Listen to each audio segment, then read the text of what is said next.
environmental problems are among the greatest challenges facing the world today.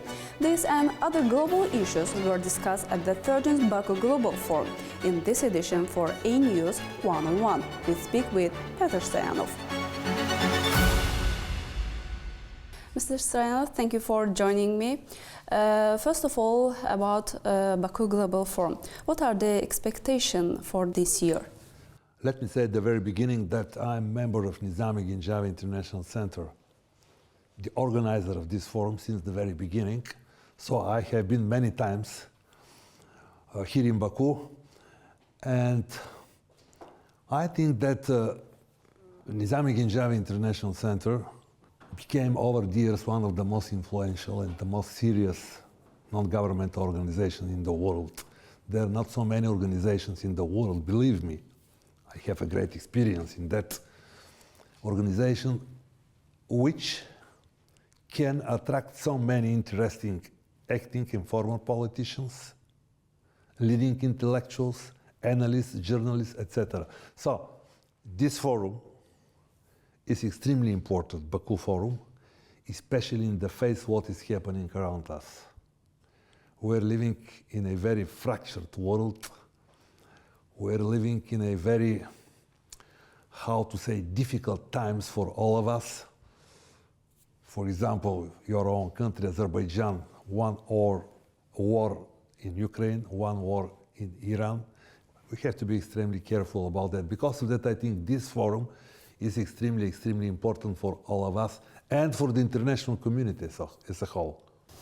And in this situation, how can a balance be maintained at the both regional and global levels? And how can the escalation of tensions be prevented? This is the most difficult question. But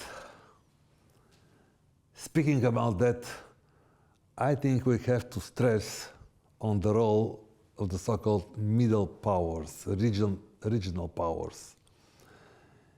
Because in the past, the so-called great powers had their own policies towards our regions. And most of the countries, like my country, for example, a small country I'm speaking about 100 years ago, we felt as a toys in the hands of the great powers. Now we have to think about the role of the middle powers. First of all, because they're respected in their own regions, because they share same culture, same history with the neighboring countries.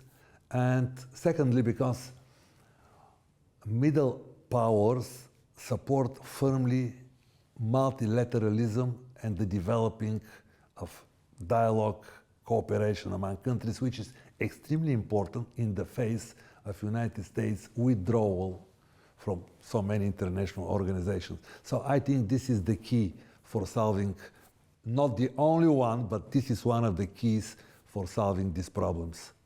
And finally, climate problems. What are the expectations for this year from Turkey, COP31?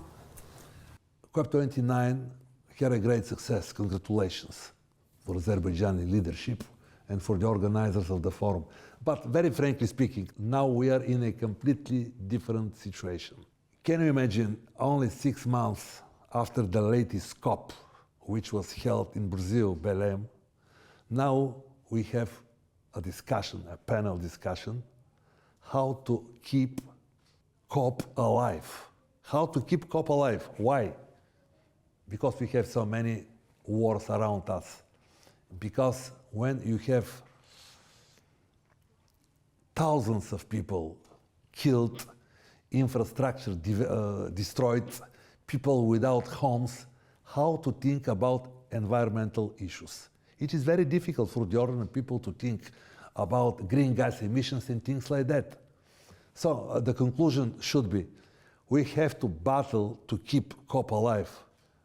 But first of all, we have to battle to stop wars, because having wars and instability, we cannot think about cooperation among countries, we cannot think about multilateralism, we cannot think about environmental issues, and this is extremely, extremely important.